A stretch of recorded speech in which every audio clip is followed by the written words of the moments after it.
Hi there, and thanks for joining us again for another episode of Nurturing Success. Today we're doing something a little different, and I have a new friend.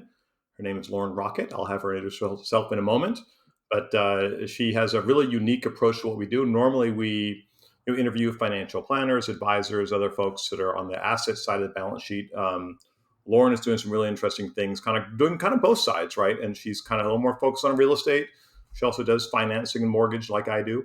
But I thought her approach was really unique, and I wanted to kind of chat with her more about it and share her success. So thank you very much for being here, Lauren. Hey, thanks for having me, John. You're very welcome. So before we get started, though, I always like to start with gratitude. So what are you feeling grateful for today? Man, I have so much to be grateful for.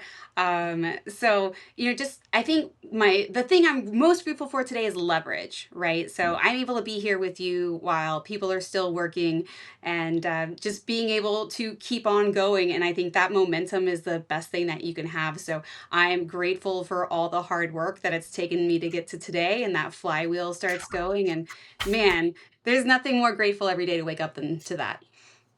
I love that. Good for you. You always have such good energy, and I love the fact that you reference leverage. And I think it's really interesting that you know business folks in all different types of businesses are starting to use leverage in much different ways, right? And it's accelerating really rapidly. We can talk about some of those things kind of in your business. So give us the background, so tell us who you are and sort of your roles you played and kind of how you got here. Sure. So I'll try to make this super quick. Yep. My very first job in real estate was 28 years ago. So I was a very small young person, right? And I got to work at one of the top producing real estate brokerages, kind of learn from the best and say, like, oh, wow, it spurred my love for real estate. And I kept trying to get away, and I'm still stuck in it. Like, it's just something that I love to do. I guess it's something I was supposed to do. So I worked at that real estate office. I worked for like national home brands, Lennar Homes, Perry Homes, when I was in college. Great. I ended up with a finance degree. Mhm. And so there I was, like debits, credits, thinking I was going to be a CPA. But the reality hit of that, my husband didn't want to work, so I didn't want to be married. And I had two small kids. And I said, what am I going to do with this finance degree? Work at a bank. I'd make less money than it would cost for my kids to be in daycare. And I decided, since I'd had that real estate background, it was time for me to start working from home. And I flipped my first house. I made more money than I would have working at a bank for a year. And I got to have my kids with me at all the time. So that's what spurred my love. And I said, this is all I know. I'm perfect for this. I can budget everything with that finance degree. And I just kept going. And so through flipping homes, I realized most agents didn't understand how an investor worked and how Mhm. we look at things differently. It's about the ROI, the return on the investment, not necessarily the curtains in the house or the paint color. And I found, sometimes realtors who are new to the game, they don't understand the difference of what's important to someone who's doing this for a living versus someone who's actually going to be Mhm. living into the house. Yeah. So all of those lessons learned, I got to bring into my own real estate practice because I decided to cut out the middleman and become my own real estate agent. Yeah. And that was almost 15 years ago now. And so I was able to kind of learn that business, learn which areas I liked, the regular buy and sell or work with investors. And that's where I kind of went to the investor side. And after all of that time, I said, something is still missing. There's still something missing in my everyday. I was lacking the fire. I love that instant gratification of seeing a house go from dirt to being able to be marketed and sold for over asking price. Like, that's a beautiful thing to Yeah. happen, right? But there's still something missing. So I learned that no one was coaching my clients the Mm. way I do my own business. And no one had their back about explaining that mortgage payment on closing day for 30 years, that's the lowest it's going to be. And everyone around them was just forecasting for 30 years on that one payment. And now you're a smart guy. You've seen what happened. In the last 3 years, most people's taxes and insurance have doubled. So Yeah. therefore, their mortgage payments have basically doubled, and no one was prepared for that. So that kind of pushed me into the finance side. I felt like that would be a better strength. I can speak from past experiences, past losses, lessons learned, and Mhm. help the normal person who might buy a house once or twice in their life and they don't really know what that impact would be. Yeah.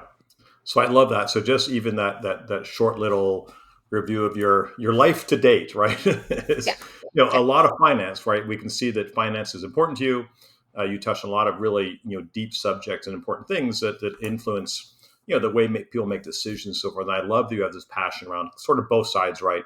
So how does real estate fit into your plan? Then how does the finance part of it, how does financing then kind of all work together with the ultimate outcome for someone to sort of maybe they're looking to grow their wealth, maybe they're just looking for financial freedom, maybe they just want a place to spend more time with their kids, right? Whatever their goal is, whatever how are they define success, you're helping them get there, right? So, so you're working, and you mentioned just quickly. So, what I think is really unique about one of the things you're doing is you're coaching other real estate professionals. So tell Yes. me how that came to be, and what you're loving and learning, and share some what as you're going through this, you're teaching other people, you're learning as well. Mhm. What are things you're learning? What should people be paying attention to, especially real estate professionals? So, Yeah, what I'm learning is that I guess I took for granted my educational background and the finance degree and just knowing about, how to structure things and how to forecast and do just regular everyday business stuff. The sad fact is with real estate agents, about 85% of them are out of the business in 2 years. yeah, So it's just this constant turnover. And so you think that these people are professional and they know what they're doing. However, in most cases, they're brand new, right? 8 or 9 out of 10 are brand new. yeah, And so they don't have that opportunity yet to practice their skills. So just going into like very, very easy financial planning concepts is where, that's kind of my bread and butter right now where I see the most things. So be their cheerleader, give them practical information about let's get the energy up because that matters, right? When you're sure, working with people and having to work for yourself, you don't have a boss who's standing over you every day, making you make your calls or yeah, you go to the open house or plan whatever you need to plan. So that would be one of those cornerstones for me is making sure they know their why, making sure they're getting up and doing the work, doing the research, because it's not easy, right? There's so many different ways. There's commercial real estate, there's residential real estate. You can work on a team, you can be by yourself. And so, what I'm learning is that the more I can give them financial planning concepts and information, the better they can serve their clients. Because unfortunately, as realtors, it's, you want to make that next sale. yeah, And those realtors don't necessarily care about those clients' budgets. And I see it all the time. Oh, it's just another 100,000. It's no big deal. And, that makes a big deal on their monthly payment. So you're cutting into their cash flow. You're cutting into their ability to, they might need to buy another car or something 2 or 3 years down the road. And that's not something they're planning now, or they need to replace their roof. So they have to find 30 grand all of a sudden, and they're not prepared for that. So just coaching them about here's what can happen based on the age of the home. Here's how much they generally cost to repair this. mm-hmm. And make sure your clients have a pathway to pay for that. Otherwise, you're going to get a bad review. You're not going to get a referral.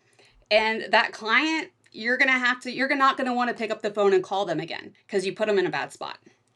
No, I love that. And so you're teaching financial concepts to real estate professionals who I think, for the most part, they have good hearts and they want to help people and all those kinds of things, but they may not always understand that a decision made in silo, I always call it a silo, without thinking about other kind of stuff, can sometimes really hurt a family. And I've had it recently with one of my business partners where they got into a home and ultimately they couldn't afford it, and so they've had to make an exit from there. And it's really sad to see that happen, right? And do some unavoidable situations, but those things happen. Right. So I love the work you're doing, right? And it's really neat. So one of the things that we teach, and maybe I'll have you talk about it momentarily, is this three-sided balance sheet, right? So the three-sided balance sheet is part of the core curriculum that we work on. We try to help financial planners understand that, and we try to help real estate professionals understand it. So why don't you share with us your understanding of the three-sided balance sheet? All right, put me on the spots, right? No, I So didn't warn you at all for that one, right? hey, well, your real estate holdings, they're kind of overlooked by most Yeah. financial professionals, unfortunately. I've never had a client come to me and say, hey, my guy over there, he said I should put 20% down, or, Yeah. I should pay cash for this. And, that's never happened. And so I'll just give you an example about a cash buyer in this three-legged balance sheet, Sure. right? So you have all your liabilities, you have your car payments. And can I just tell you, I learned something today that over 25% of people are paying more than $1,000 a month for their car Is that now? that is a scary statistic, and I saw the same thing. Really scary. Right. So you have to think about these people have so many things going on, right? They might be paying for their kids' school, they have car payments, their insurance has doubled in the last couple years, and their salary didn't double.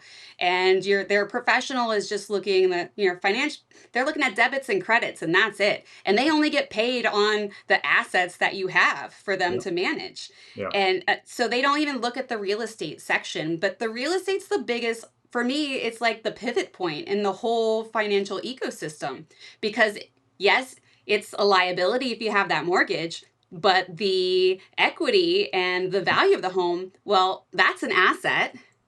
Yeah. So you're right there in the middle, the three-legged balance sheet. There's your house. Yeah. He's right in the middle of those two things. And it can literally make you or break you. And that's why I think it is so important to be prepared and not just buy the house because you like the view, but you need to really know that impact on that home. And if you're paying cash, then you're going to miss Mm. out that opportunity. And I'm in that right now. I paid cash for the house I'm in because it was 2021 bidding wars. I'm like, this is so silly. I'm not going to play that game. But now I'm like, great, I can't move forward on these two other investments that were brought to me because my cash is tied up here. Yeah. Unless I want to refinance, unless I want to do that. So that's, to me, that's what that three-legged balance sheet is all about because it can work against you, it can work for you, but it's going to work in ways that your regular professionals aren't going to see and Yeah. have probably never thought of before. Yeah.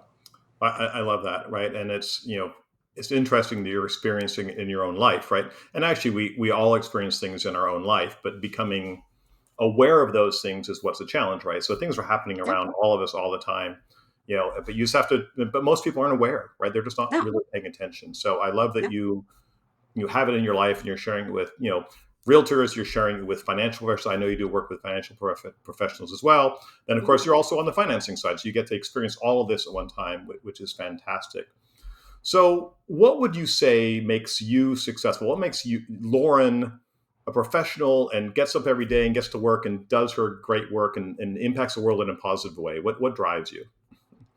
Well, I mean, I want to be a good example for my kids, number one, but I feel like it's just something that was inside of me. My parents, they built custom homes when I was a tiny, tiny person, and I would go with them to all of those stores and help them spec things and look at every single wallpaper book, every single tile in the warehouse. And so it just kind of spurred this love. And, we're all basically, fancy cavemen. And there's just something about the cave being your home and you want to make it, what it is. And like I already said, it makes you or breaks you. And I've seen all of the different ways as an investor. If you get into bad JVs or have bad advice, no advice, all of the things that can happen in real estate. And that just gives me the energy every day. I'm constantly learning, I'm constantly researching to find those little house hacks or money tools or something to help people get ahead when they're in that Yeah. at the moment, right? Like I don't see it. Maybe I don't look on social media enough. I'm not that person. I'm a little bit nerdy. I'd rather be nose in the book or, reading case studies or writing them or doing something. But, Sure. Sure. that's what excites me every day is finding that coupon, basically, that little dopamine hit of getting, making your dollar move twice as far or three times as far based on a tiny little change you can make today. Very cool. And I think, by the way, you just named your own podcast. It's called Fancy Cave People or something like that, right? So I love that, right? You could create a whole series around that kind of stuff. Um, let's talk a little bit about sort of financial advisors and those folks, right? Because I think, as you alluded to it, they don't always think of the real estate as it's a very passive approach to real estate. So when you're talking to advisors, what are some of the things you try to point out to them? What are some things that you also want them to understand about real estate professionals? I also think they don't tend to think about realtors as Mhm. being professionals, right? There's just someone that helps someone. So how are you helping bridge that world between those two groups Yeah, of you're professionals, we'll call absolutely right. There's this huge stigma that realtors are not professional. And I mean, I would see it and I would feel bad when people would lump me into that same criteria that they think, well, Aunt Sally, she did it and she's terrible. So all realtors are like that. But, poor Aunt Sally, she didn't have a chance. She didn't know these things and maybe didn't ever have a house herself. And so just being able to go to the professional and say, listen, I know realtors have a bad rap, and that's just one of the many hats that I wear. But let's look at it this way. it. Hmm. Here's how you're impacting my clients by not giving them advice about your house. Because right now Yeah. 33% of all homes are being purchased with cash. I don't see very many financial advisors saying, well, hey, don't do that, don't pull your funds, let's come up with a strategy that maybe you should do 5% down, Hmm. 10% down, 20% down, and allocate the rest of the funds to create some other account with compound interest to offset the rising costs of taxes and insurance. That Hmm. conversation isn't happening. So I kind of make the professional aware of, hey, here's how you can impact, here's where you can step in and really be a hero. And then, oh, by the way, I'm happy to do a portfolio review for all of your clients and have you counsel them. If it's a CPA, are you getting close to the depreciation? Is it the right ROI? And even if it's their personal home, let's look at the house like the investment that it is. And so once you kind of put it in Yeah. those terms, they're like, oh wow, I didn't think about that. That's a lot. And it is a lot, and I love the work that you're doing. It's work that we do at the same time. It's always a challenge to get the folks to understand other people's worlds, and they all affect each other, right? And so I love that you're doing that. You mentioned the word geek. I don't think you're a geek at all, but I'm going to show just quickly. I'm going to Sure. show something you put together. I thought was really cool. So hang on a quick moment, and let me get over here. And so you just so you get a sense for some of the work that Lauren does. Here's a 12-month home buying roadmap, right? That you put together. You want to give us a quick overview of what this is and what made Sure. you do this? Everyone wants to buy a house, and a lot of people, they come to realtors or mortgage people, hey, I want to buy a house in a year, and they don't know what that means. They've been looking on Zillow probably for a couple of years. They get good advice, bad advice from all of the armchair real estate professionals, and that's what I call them these days. Ever since COVID, everyone's an expert, right? We've been sitting around watching screens, learning things. um, so like Uncle Clarence, he's one of my other nemesis, right? The guy who's lived in the same rent controlled apartment for 20 years is telling a client that it's a bad time to buy a house, but he doesn't own anything. So it became really, really apparent that people don't really know where to start. They know they probably need a mortgage. They know they probably need a realtor, but that's as far as it goes. So I wanted to break down the whole year of a journey into the 4 quarters. And so the first quarter is being financially prepared. You want to make sure that you are increasing your credit as much as possible because, a bump of 100 points in your credit could possibly mean $1,000 you're not paying an interest every month, Yeah. right? Because your rate's depending on your credit. And a lot of people don't necessarily know that either.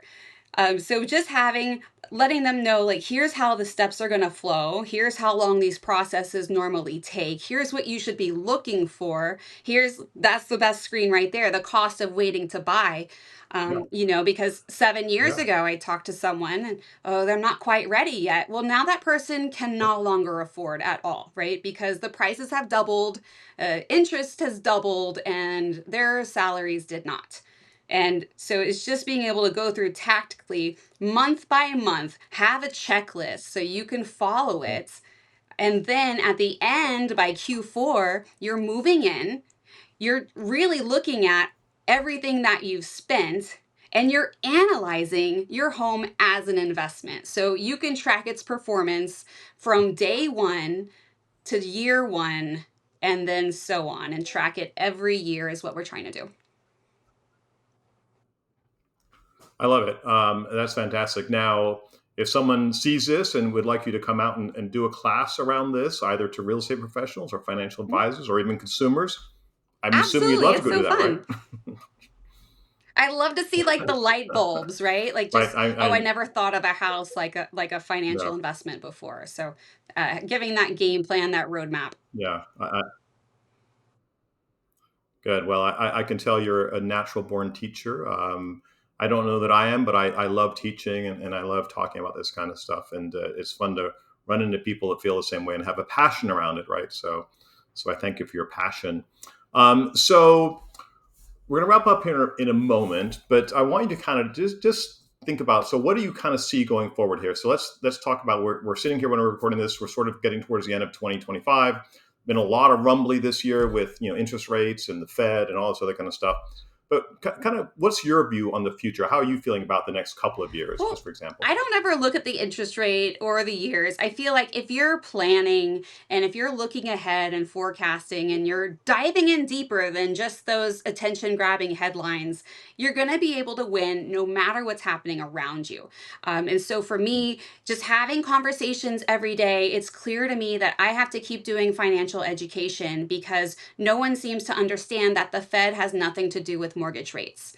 And so if that's the beginning and the end of all conversations, and getting it to change from the person wanting to buy a home saying, "What's the rate?" And I'm like, "Well, I'm sorry, I don't know what your rate Yeah, is." That we need to do the underwriting. So that's a real thing. If you want real money, it's not, before 2008 anymore, where if you had a pulse and a piece of paper, then you get a loan. The banks are going to look into you a little bit. So your credit matters and your debt matters. And so yeah. going forward, we're having a huge debt problem. It's expanded, it's doubled since COVID, the amount of debt that the regular Mhm. American is carrying. So if I can help people save more money and let them know the difference between, saving for something real, investing into a compounding account versus buying a Frappuccino every day or using Credit Klarna to go ahead and do a DoorDash Chipotle burrito, which sounds funny, but it's unfortunately that's where it is. 25% of Right. people who are living paycheck to paycheck are using those buy now, pay later services Buy now, just pay for now. Yeah, yeah, groceries. yeah, And so yeah. I'm out there just trying to educate people as much as possible. I always see the wins that they are out there. If you're a real estate investor, there's ways to wins right now. There's a lot of awesome programs to help you get equity. And we've never had more equity in homes. 40% of homes have no mortgage, or is it 60%? I yeah, 40%.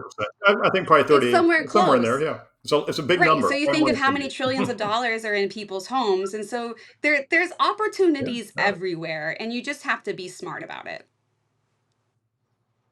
yeah. Well, thank you. Yeah, I like you.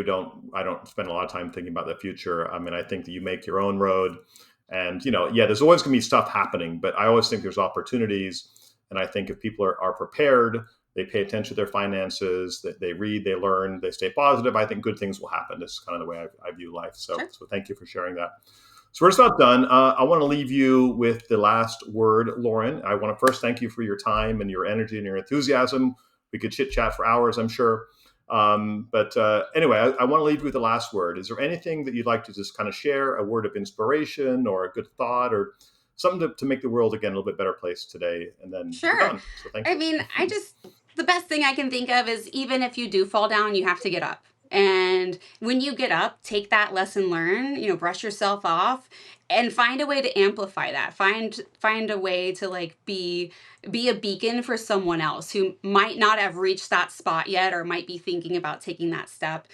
Because I'm a big believer in sharing. I'm a big believer in just being there for someone else because I was in a spot like as a single mom, I had nobody to help me. And so like going through all those things and struggles on my own has really made me realize like how important it is to have people around. And if people aren't around and you can't identify someone struggling, then you have to do some things inside of yourself to be able to recognize that. And so I love just to kind of be ahead of that and be able to help someone that might not be asking for help and might not have asked for my advice, but to have it anyway and to show up when no one's willing to show up. I love For that. Thank sure. you very much, Lauren. All right, Awesome. we'll Thanks, talk John. soon. Thanks again.